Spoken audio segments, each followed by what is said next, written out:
Hey, guess what, folks? Spider-Man's not going anywhere. Not off the silver screen, anyway. He's still with Sony. He's under Sony's management, Sony's creative control. If you read the small print, Sony's money, I believe. But he's also coming to the Marvel Cinematic Universe. We believe first in some kind of role in Captain America Civil War, then in his own movie in July 2017, and then who the hell knows, right? And I know we're late to the party on this. It's the nature of the show. The big news tends to land as soon as we've released a show and we have to play catch up. And sure, you may be sick of watching podcasts discuss the current state of Spider-Man. So if you don't want to watch this segment, I won't hold it against you. But maybe I can convince you to stay, because you're going to be hearing here the perspective not of me, but of the big boffins on superherohype.com. And we're covering it, of course, because Spencer wrote an article last week for the Soapbox. Personally, guys, I am stuck in limbo regarding my feelings to this character in this news. So I'm just going to play Question Master tonight. I'm just going to... I feel like kindergarten cop. Going to ask you a bunch of questions and I want them answered immediately. That's what I'm going to do. I'm going to sit here. I've got a ton of questions to ask these two gentlemen because I literally just don't know what the answers are. Question one has to be, starting with Mr. Douglas, regardless of the circumstances, do you still care about Spider-Man? Have you been waiting to hear this news? Okay, well, I just want to preface that by saying that while Spencer is definitely more of in touch with the comic books these days, and like he's the main guy writing at Superhero Hype, I have 40 years experience reading Spider-Man comics, maybe even more. So I'm actually have been reading comics for longer than most people have been who are alive right now, who read our sites or listen to the podcast.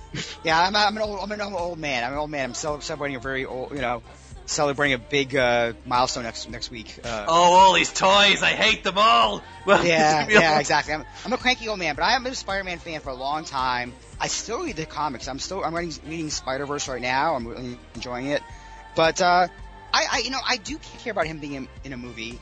I have not loved almost any of the movies. I liked them all, but none of them have really struck me as like an Iron Man or Guardians of the Galaxy or even Captain America, Winter Soldier. I mean, none of them were really. I think the best of them all was Sam Raimi's Spider-Man 2. That's definitely the pinnacle. But I mean, I don't know. I've gotten to the point where I feel like there's good things in all these movies, but there hasn't been a really good movie overall, and I'm not sure they can improve it by just bringing Marvel in to do it, because I think, we all know I don't want to get too far ahead, but I mean, we all know the action has been decent in the last couple movies. A lot of people like the Peter Parker Gwen Stacy relationship in the last two movies, but what else can they do? What else can they do now? I mean, they're not going to do another origin because that'd be stupid. They're going to have to bring in a whole new cast of characters, which is also problematic. I'm not sure. I mean, I want to see a really good Spider-Man movie. I'm just not sure if we can get a good Spider-Man movie without having all the baggage from the last five. So, Spencer. I'm a Spider-Man fan, like Ed. I have, he's been reading Spider-Man books longer than I've been alive, however. But, I mean, it's kind of exhausting. You do sound burned out. So, I really don't like the last one, Amazing Spider-Man 2, but I thought there were elements of it that were great. Some of the action bits were really incredible. And I want to love a Spider-Man movie. So, and I think that with Marvel's help, Sony can hopefully make one. In the last Spider-Man movie, they were already reusing villains that they'd done before. So, and Spider-Man has one of the best rogues galleries in all of comics, so they need to tap more into that kind of stuff, I think. Well, that's the thing. That's where they're shooting for. They were trying to do that, which no one thought that was a good idea, but they were shooting for that Sinister Six thing where they bring in more of the villains, and I think they're not going to go in that direction now. That idea's gone now. Yeah, I mean, that's the problem. I mean, what are they going to do? I mean, the villain they haven't used yet is the Vulture, who would be great. Well, Mysterio and Kraven and Kraven, yeah. I think Vulture would be a really good one to. They've been trying to do that for a long time, But I will point out that the only movie that Marvel has made that was not necessarily building off of a previous movie, but was a reboot, was Hulk, and people don't care for Hulk. Like it's the blemish really in the Marvel Studios canon. So I don't know, and they've come a long way since. Yeah, you're right, and Marvel Studios has certainly come a long way since then. But I still think that's a reason to not get completely excited. I mean, all I can say about it is on a pure sensory level, I still love watching that character move. It is crazy to think, even though we're into Spider-Man 5, I still love watching him swing, watching him move. It still never gets boring. It was getting boring in 3, but that's because I was really getting sick of the music. And that one, it's like, if I see him swing one more time to that bloody theme, I swear I'm going to throw something at the screen. But I actually really, really liked it. I loved, especially, it might have something to do with the music, actually, because I'm one of the few people I think who does love Hans Zimmer's score in the last movie. I actually think it brought a lot of energy to a movie that doesn't have very much of it. I'll tell you something else, guys. I love the colour in Spider-Man's world. The first thing I did when I heard this news is just to get excited about Spider-Man again. I went on to MAME and I played the Spider-Man arcade game by Sega. I love that game. I love it. It's not as popular as the X-Men one, but I fucking love that game. I just want someone to make a movie of that game, I tell you, but that's my experience with it. Well, here comes question 2. This one's a little bit deeper. Does the audience care? The general public? I personally think, and I could be wrong, they don't know or care about the rights issues with all these characters. They still don't understand why Wolverine hasn't fought the Hulk in a movie. So even though Spidey is going to show up in this series of films, which the public really like, it's still Spider-Man. It's still this character whose last movie wasn't very good. Some people didn't even bother to watch. And not to mention the movie before that, and the movie before that. So regardless of the circumstances, Mr. Douglas, is the general public going to react to the new Spider-Man movie and say, I might wait for the DVD? Well, I think this is the key thing. The key thing is that they're going to have Spider-Man in one of the Marvel movies first. That's the key thing. And people are going to go see Captain America anyway. I mean, so if you throw Spider-Man in there, even if it's for, like, a few scenes, even if it's just, like, some kind of introductory thing, people are going to be like, oh, it's Spider-Man. And when another Spider-Man movie comes out, they're not going to say, oh, it's that, it's another, Avi Arad, crap fest or whatever. So they're going to say, oh, it's that Spider-Man I saw in Captain America. Seeing Spider-Man in that context will be a good lead up for another Spider-Man movie, depending on how they build it. So, but I do think the audience is going to still want to see a Spider-Man movie, especially if he's good in Captain America: Civil War. Presumably, that's where he is going to be. So, Spencer, the audience certainly cares because even though Amazing Spider-Man 2 was the lowest-grossing Spider-Man movie ever, it still made over $700 million at the box office, which that's not Avengers money, but it's still pretty good. So the only thing I think is potentially problematic is, and this doesn't cover everyone by any means, but I remember when I saw Captain America Winter Soldier and the mid-credit scene with Quicksilver and Scarlet Witch happened, and I heard someone next to me tell whoever they were sitting with, oh, that's how they connect to X-Men. And I was like, he has no idea that what he's saying is totally wrong. Right. So there are certainly people that won't get it at first, that even after they see the movie they won't get. Like, is this a sequel to that other Spider-Man movie? Like, what happened to that guy? So, but I think that's a smaller portion of the general audience. Well, it doesn't help when you go and see Spider-Man 2 and there's a scene for X-Men in the middle of the end credits and you get really confused. I'm gonna go with Ed's instinct on this one. I do feel that, we are all in for Captain America: Civil War. So, if he shows up in there, that's a way to energize us. But that leads on to question 3, guys. I assume, and we may be making a leap here, but correct me if I'm wrong, if this new Spidey slate plays out the way we think it will, which is say he's in Civil War for a little bit, and he will literally do in that movie what defines that book. He will reveal his identity at a press conference. It seems like you wouldn't bring him in unless you were going to do that, not to that movie. But then, question is, does that rob his solo movie of much of its drama and pathos, which has always come in Spider-Man stories from his secrets and the pain that he suffers for it. Ed? I'm going to let Spencer take this one first, because I've taken the last two first, so I'll let him... Fair enough. Well, do we know that he would reveal his identity in Civil War? Of course not, but everyone's just making the conclusion, because why else would he be in that movie? That's true. But I will say that, no other characters in the Marvel Cinematic Universe have secret identities, and it hasn't really posed a problem in crafting these, movies that we, connect with and really get into so far. So, they've kind of cornered the market on superheroes without secret identities, so if someone can pull it off, it's probably going to be them. I get that. Let me just tell you something, because there's one of two scenarios I've always wanted to see in a Spider-Man movie, and they haven't done it yet. And one of them, and it is, if it's played wrong, it's really, really cheesy. But I love the idea, and I believe it was with Dr. Octopus. Spider-Man's fighting Dr. Octopus, and then the fight ends. He comes home to Aunt May's as Peter Parker, and when he opens the door, who's cuddling up to Aunt May? It's Otto Octavius, and of course, and then you have all that dynamic of, does he know? Aunt May doesn't know, clearly, and that's the point, is the fact that, one person he cares about is getting hurt because his life and his identity are at stake and all that stuff, and it's not a new concept by any means, but, that's the kind of scenario that you get that's unique to Spider-Man stories that I want to see in the movies, and I feel like you just lose that kind of stuff if... before he's even had a chance to make his mark in the MCU, he's ripped his mask off.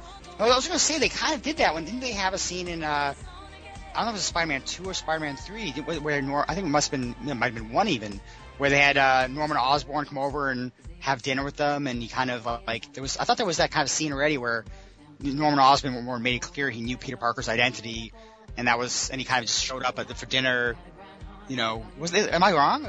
No, absolutely. I fucking loved that scene. That is the 60s comics in a nutshell, that scene right there. I always go to that scene. I love it. Raimi captured the spirit of those comics so dead on in that scene, I personally feel. I just want more.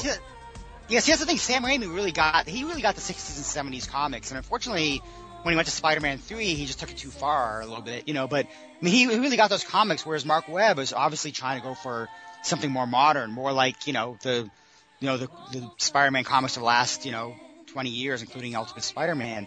Well, see, I think we're looking at Civil War too literally, because I don't think there's going to be the Superhero Registration Act. And that was the whole point of revealing his identity, was to show, it was for him because he was already sided with Iron Man and Tony Stark at the time. And so he basically said, okay, I'm going to reveal my identity to kind of support, to show my support for Tony Stark.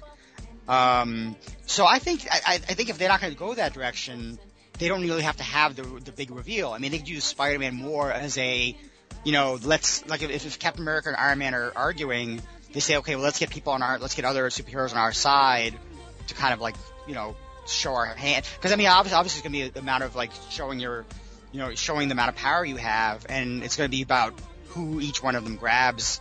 Who's going to get Thor?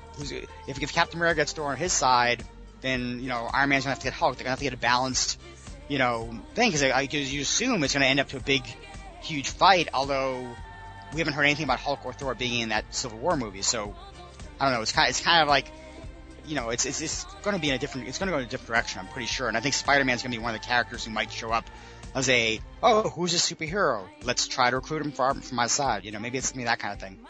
You're probably right. I guess fans would be disappointed, but that's our own fault for leaping to conclusions on that. I think you're right. Well, okay, let's move on to the solo movie then. What do you want the movie to be? And be as loose or specific as you want. Pick a specific storyline, or just pick a villain, or just tell me what you don't want. And I know, Ed, you've partially answered the question. I think you want the Vulture, am I right? Anything else you want? I want to see the Vulture. I think the Vulture, as far as just visually, exciting characters. You have the Vulture flying around while Spider-Man swings around. That seems like it'd be a great visual character. And I want to see Mary Jane back again. I thought, I like Emma Stone as Gwen Stacy, but I want to see Mary Jane again. I think there's something to say about Mary Jane as a character. We don't have to get too serious. We don't have to get into the whole lovey-dovey romance thing that kind of ruined some of the other movies. But Just have her in there, you know. I mean, I assume they're going. They also, one thing we haven't mentioned yet is they're talking about him bringing him back to high school. So, you know, she could be the next door neighbor like she is in the comics. They could have, you know, more. You know, we have younger versions of the characters who aren't as involved. I don't know. We'll see. I mean, I do want to see the Vulture though, for sure. Mysterio, I don't know. It's a good character. I just don't know how. I mean, it's just gonna be like everything in the. If you put Mysterio in the movie, you're gonna assume everything is one of his illusions. So why bother? No, seriously. That the gauntlet has been thrown, Spencer. You stick up for Mysterio. You tell me why this is gonna work. Mysterio, because he's absolutely, next to Green Goblin, Mysterio is my favorite Spider-Man villain. So, in the age where every single superhero movie is in IMAX 3D, why wouldn't you want to see Mysterio's illusions projected on a giant screen coming at you in 3D? That would be incredible. You know why? Because that's what they're doing with Scarlet Witch. Scarlet Witch is going to be doing like I don't know half the stuff. I feel like half the stuff in the Avengers trailers are like illusions and things that she's doing with people's minds. So. Yeah. I mean, if you put that back in the Spider-Man movie, it's gonna be like, oh, it's just Scarlet Witch again. Like, we're not gonna believe anything that's happening because it's gonna be illusion. And Loki too. See... And Loki too. Loki does the same thing too. Loki already does the same thing. But what I don't want to see is symbiote stuff. Like, it didn't work in 3. I get why people like Venom and Carnage, but let's save that for down the road if they even ever do it. Yeah, I mean, it is kind of disappointing. I mean, even though the movie Spider-Man 2 wasn't great, I mean, Amazing Spider-Man 2 wasn't great. I mean, it is kind of disappointing that they kind of set up all this stuff which is never going to happen. It's like they no, it's true. They basically they did all these Easter eggs, and all this stuff, and it's like, oh, okay, this is cool, and okay, now that's all gone. I must say that in defense of Spencer, one of the reasons, weirdly, that I'm a fan of Mysterio is actually nothing that's been done in the comics or cartoons or anything, but his appearance in the Spider-Man 2 video game, where they basically, it's like, I love that game. Well, everybody loves that game. But they actually came up with a really, really cool arc for Mysterio in that, and like basically treated him as if he was part of like a much, much bigger version of the movie. And he wasn't really like a stuntman or an actor. He was like this really frustrated, like David Copperfield B-level celebrity dude who was really, really jealous of Spider-Man and challenged Spider-Man to this huge stunt show. It wasn't so much about effects, it was about stunt show stuff. And then later on, he turns to crime. He becomes Mysterio, but like pretends he's a 50s B-movie alien from another planet, which is why the costume looks so ridiculous. And at the very end, he shows up one more time, robbing a convenience store, and they build it up like it's going to be this huge fight, and you take him out with one punch. It's one of the best moments I've ever had in a video game. I fucking love it. But the punchline with Mysterio, he is pathetic at the end of the day. So I'm not sure he makes the best villain. I love the Vulture. The only thing that makes me pause on the Vulture is they've tried to do him twice. Like, he was going to be in 3, played by Ben Kingsley. Before they swapped. No, it was John Malkovich. No, he was in 4. Like, that's right. That's right. They were going to do him in 3, and then they decided to swap him for Venom. And then, they tried again with 4 when Raimi was doing it. It was going to be Malkovich. And with the Vulture-S, if you believe what you read. I'm not so sure about all that shit. So I don't know. Maybe it's not meant to be with the Vulture. I hate to break your heart on this, Ed. I don't know. Well, I mean, I think Vulture would definitely have been in Sinister 6 if they did that. So, yeah. So I mean, that's still out there. The thing is, like I mentioned before, is like how much. Like, okay, so Kevin Feige's coming on board. He already seen the other. I mean, he was involved in those in at least the first movie, the first Sam Raimi. I mean, he was involved with Marvel, like, a lot of stuff. But like, is he gonna come in and say, okay, we gotta start from scratch, throw everything out, ignore everything that was happening before? Because I mean, that includes a lot. I mean, a lot of really. I mean, I love J.K. Simmons as J. Jonah Jameson. I mean, like, can they bring him back? Can they bring anyone back from other movies and make them work with this new Spider-Man, or do they really have to start from scratch again and throw everything out? I mean, Sally Field as Aunt May was decent. I mean, we liked her. Well, the only thing I'd say about this, look, I hate another reboot as much as anybody, but, you don't want to get into the Superman Returns quandary. People have found, and X-Men Days of Future Past, that was another example, people really care about the continuity. Me, I could care less. It just distracts me if I think about it too much. I just try and enjoy the movie, but people care about continuity. They want things to be tied up. They want questions answered, and, like, if you bring JK back, but you pretend it's a loose sequel to Amazing Spider-Man, then people just get themselves tied up in knots. And I don't want us to worry about that. I just want us to enjoy the movie, but I guess we can't unless we start from scratch. I don't know. You could do it as a prequel to Sam Raimi's Spider-Man. Do it as a, do it as something like, well, it can't really be a prequel because we don't want an origin story again, but, maybe it'd be like one of those movies that happens in the middle of, like, somewhere in between. Maybe it happens in between Spider-Man 1 and Spider-Man 2. There you go. I was thinking of that too, but I was thinking just slightly differently. I just thought, let's do Spider-Man 3 properly. Spider-Man 1 and 2 exist, and they're in that continuity somehow. And then make the real Spider-Man 3, and you could have the Vulture in it. Or Sandman, or both, which was the plan. Yeah. I'm fine for that, personally. But I think Spider-Man 3, he was already older, though. He was already, like, out of high school by then. And that was, another one of the problems, I think, No. I think I think they got to really look at Ultimate Spider-Man as a model. Because Ultimate Spider-Man's been doing, it's almost, 200 issues now, and it's they still have finding new things to do with the character in some ways, and, even though obviously it's a different Spider-Man now than it was when it started. Alternative is the Todd McFarlane approach. Everyone's in their 30s and has huge muscles, or Mary Jane has massive tits and is a supermodel and all that crap. Probably best to stay in high school. I don't know. I never read it. I just saw the images and I just thought, I can't buy into this. It's just too much. It really is. Well, lame question now, guys. What's the title gonna be? Because they are running out of ways to state in a title, this is another reboot. Any ideas? It's probably Spectacular Spider-Man, I think. I think they haven't gone with that. Marvel Spider-Man. That's what Jamie thought was gonna be. Yeah, putting Marvel in the title would definitely help. But also, they could do Marvel Spider-Man, but that would be one way to like make it, to differentiate it from it, from the other ones. But again, I'm not sure, they're still dealing with Sony, and Sony still has, a lot of say. It's like I'm sure Kevin Feige can do what he wants, but he's gonna have to work with Sony in some ways. It's not gonna be, they're not just handing it over to Marvel. Sony still has the rights to it. They're just taking a different approach and throwing out the whole Avi Arad, Matt, what's his name's, throwing out there what they had planned and starting from scratch, I guess. But and Marvel Spider-Man, if they could get away with that, they'll do it, I'm sure. As long as it's not like... I worried it was going to be one of those horrible titles where they put a number in the title in exchange for a letter.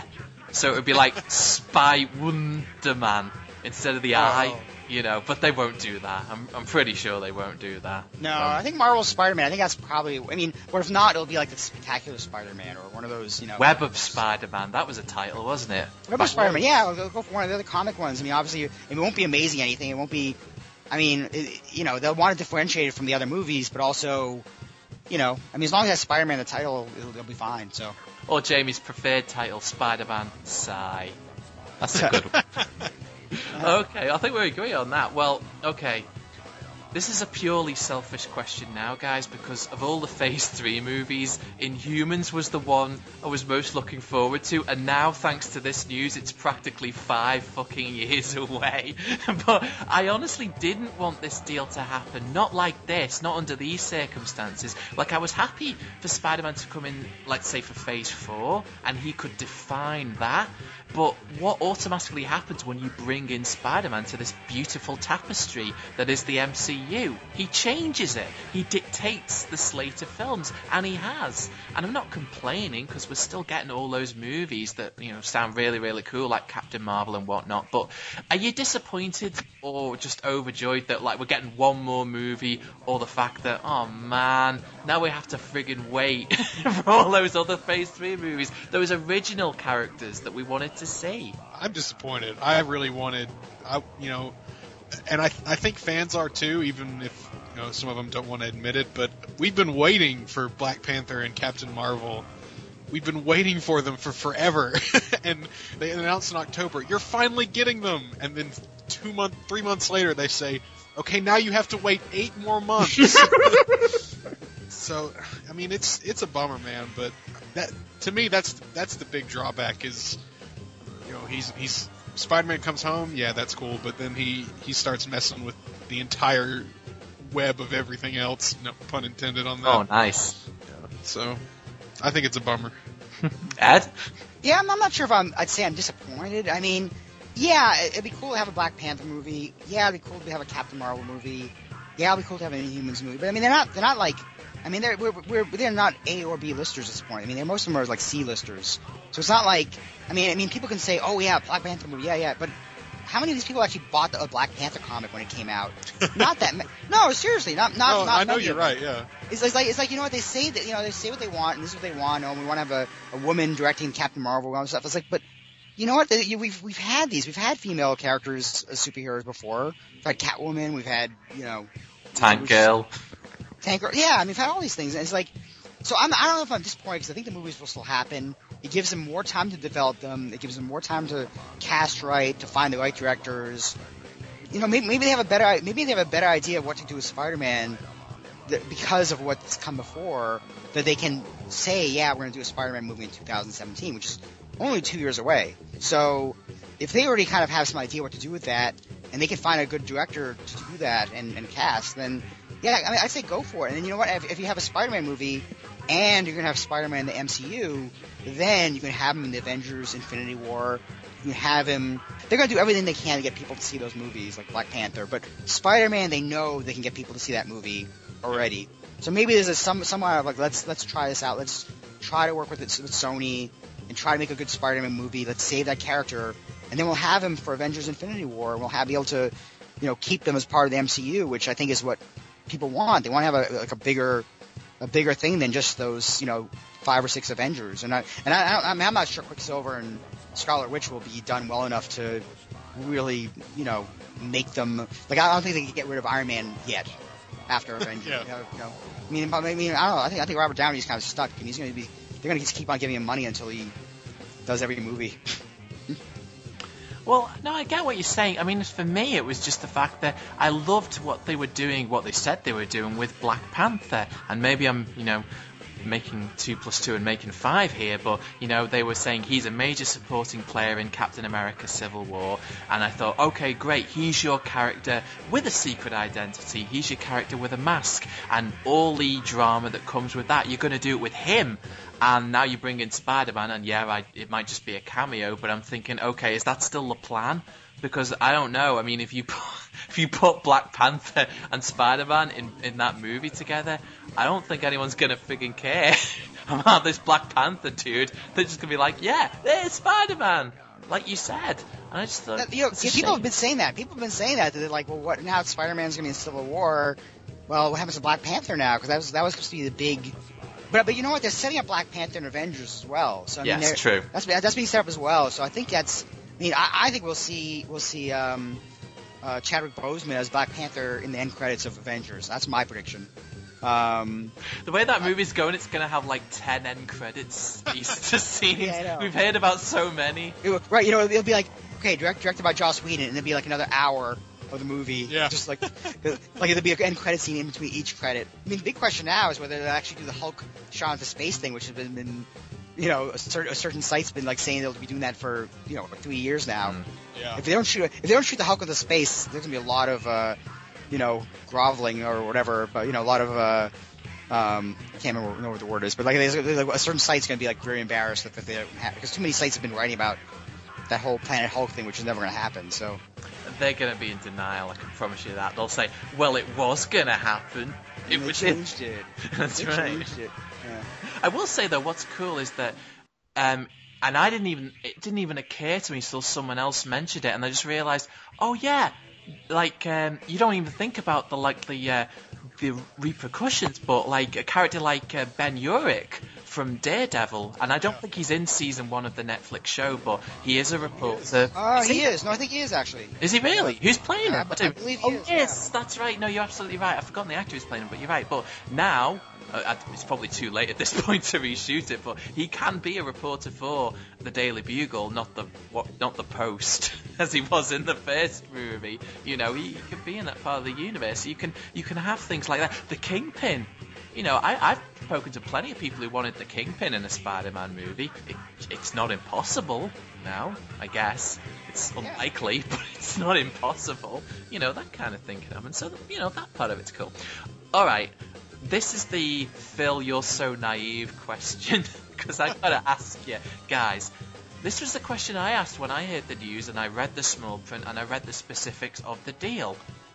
Why did Marvel Studios agree to it? Everyone was high-fiving, and I tweeted it. I said, read the small print here. Read the contract. This doesn't sound great to me. Sony retains creative control. You can't say that a corporation like Sony is going to treat Kevin Feige like he's the Pope and bow down to his wishes. It's naive to think that. And I just think, you know, Marvel, they don't need him. We looked at that Phase 3 slate in October and we said it right then and there. I don't care that they didn't announce anything Spider-Man related. Fuck the Spidey Summit. They don't need him.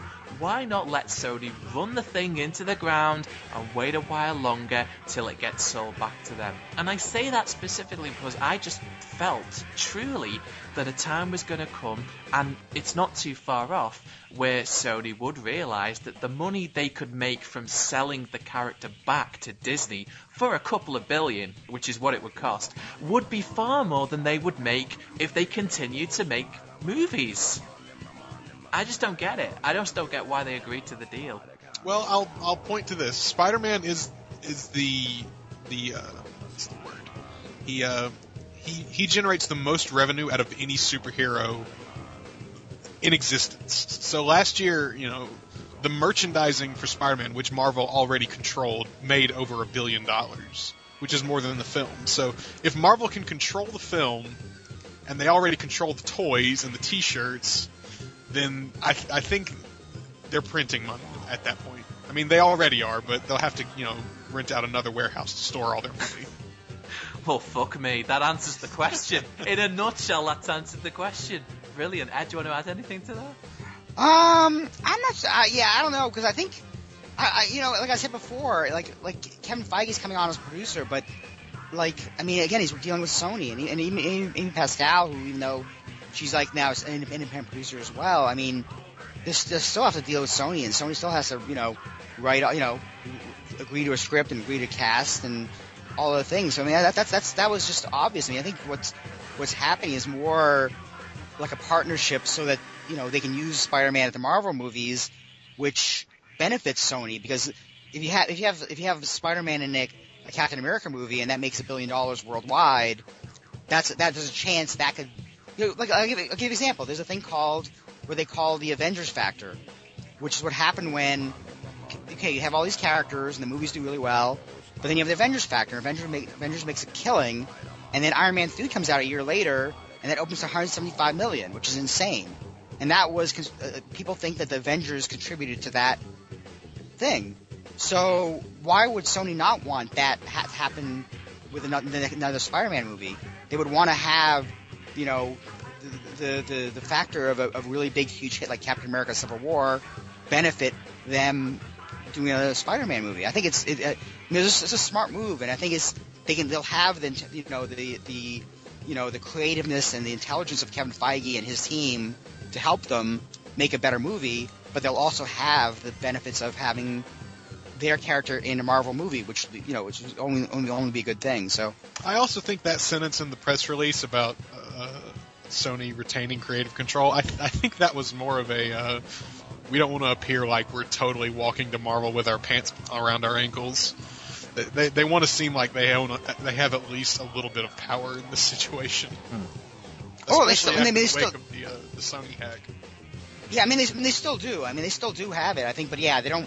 I agree. I don't think they want to say, "Oh, we're giving Marvel Spider-Man back," because that's not what's happening here. Exactly. What's happening is they're creating a partnership, or to be able to make a better Spider-Man movie, hopefully, but also to have benefits of having Spider-Man in the Marvel Universe, which is what a lot of people want to see. I just feel like, I guess I'm just getting nervous because the situation's kind of unprecedented. The way that we've been at least told it works is that Marvel Studios has a pretty tight-knit group of people, a brain trust, and they do what they want, Disney leaves them alone. And you can have things where James Gunn will say, my movie's going to end with a dance-off, and they say, fine, do it. Do that thing. And, and I just feel like this time they're dealing with a corporation. It's not a studio, it's a corporation. And you want to try things, you want to try out-of-the-box ideas, and you wonder what the pushback's going to be. Like, for example, it's not so much the solo movie, but I'm just trying to think, in the movies where Spider-Man appears as one of many characters, how much say does Sony have? That's what I'm scratching my head about. I guess we don't know the answer to that question. I mean, yeah, I think that's the thing. Until we actually see Civil War, again, presuming that's where Spider-Man appears, we won't know, and we don't. And a lot of stuff happens. A lot of stuff happens behind the scenes. Where, I mean, for instance, there's got to be a script for Civil War. At least one script done already. Was Spider-Man in that script? Did they write him in hopes that Well, so the rumor is they wrote two. Well, the thing is, if they wrote a script with Spider-Man in already, then Sony must have read that script and agreed to it.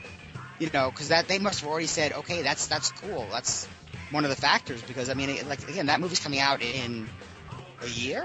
Yeah, about a little over a year. So obviously they must have, But then again, I don't want to say obviously because I hear a lot of Marvel movies don't have a script before they even start shooting half the time now. So it's like they're writing as they go. They're writing as they go almost. So who knows?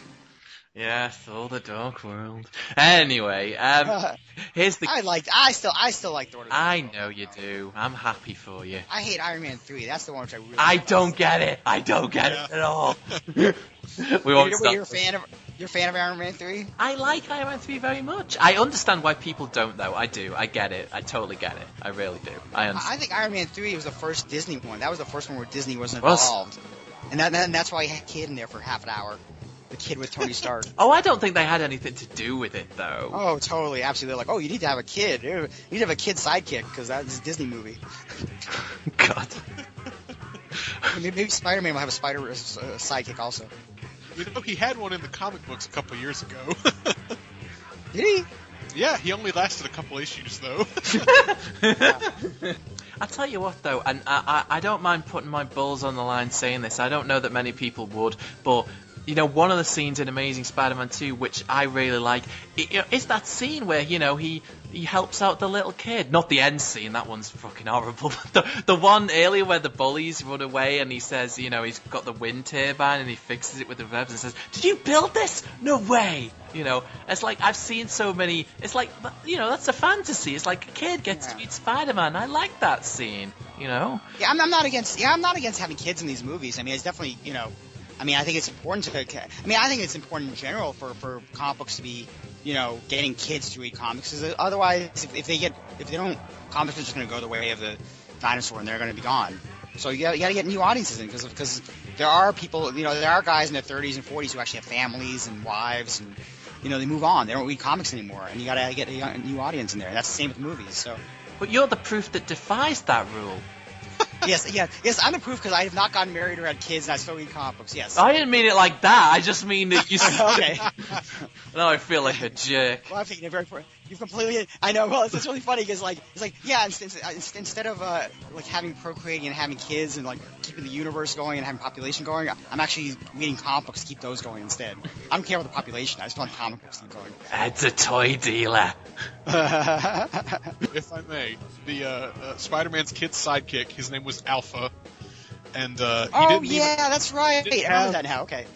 He was introduced in 2012. He didn't have spider powers. He had energy manipulation powers, and his real name, get ready for this, Andrew Maguire.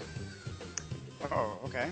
Think about it. Great reaction there. If you take Tobey Maguire and Andrew Garfield.